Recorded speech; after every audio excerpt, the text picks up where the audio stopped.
Welcome to Way Forward. Come on in and we'll take a look at DuckTales.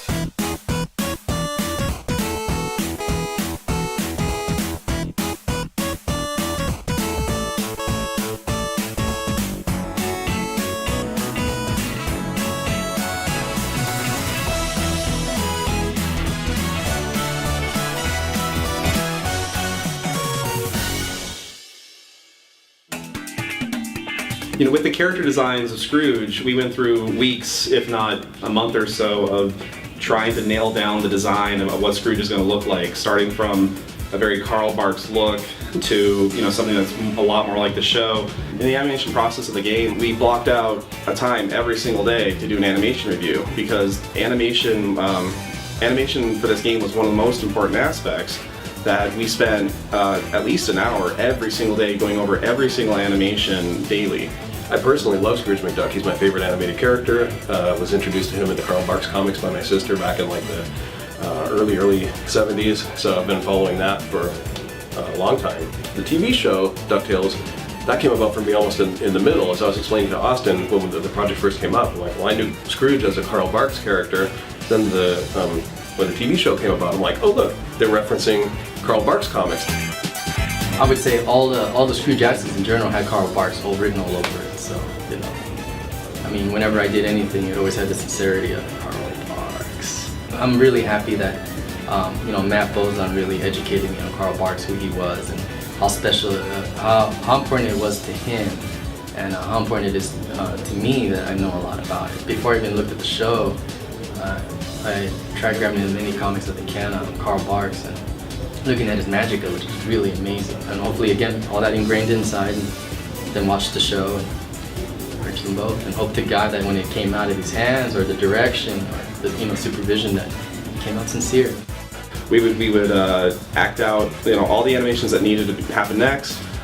We would go over all the animations that were done in every single step of the process, whether it was a rough, whether it was a tie down, or full colored, and then to make sure that everything was proportionate and matched up and like linked up well to the animation before it. Like it was a lot of fun. It was always my dream to work at Disney, like, as an animator, as a a lead animator on a project.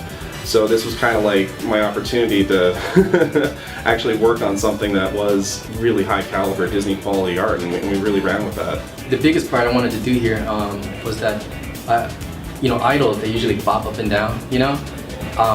And in feature, especially my teacher has always talked to me about making characters breathe. So I wanted to do a little bit of both. So I wanted Scrooge to breathe, you know? Because I mean, in the game, and he's just a pixel and just stands there, so I figured this would be awesome. We're not gonna make him pop up and down, but we're gonna make him go. Why not? You know, breathe some like life into these characters. So I was very animated when I did this stuff. So I pushed really hard for Magica and Glomgold to have a bigger role. That was really important to me. It always bugged me in the NES game that they magically team up and you just play this end sequence that I couldn't understand why that was happening. I wanted to give that a little more meaning. Even in the show, she was always so cool. She was like inspiring, but in a negative way, because she's an evil villain. But I just love her cackle. I love her movement. She's always so fluid. Even though she was like this essence of evil in a way, she was still very ladylike. The original game was very much a solo adventure with NPCs peppered here and there, so giving all of the show's other characters more of a chance to shine was pretty nifty. It's really great to see the nephews in particular have more to do. In the show and in the game too, I always like the nephews and Webby's designs because they're freaking adorable. One of the most important things for, you know, getting the animations to look right and like how Scrooge actually acts is, you know, how he interacts with his cane. So I literally went out and bought a cane that has a hook, which are not easy to find, believe it or not, so that I could act out scenes over and over. So, you know, going over the animators, how does he hold his cane? How does he hold it when he's walking? How does he hold it when he's jumping?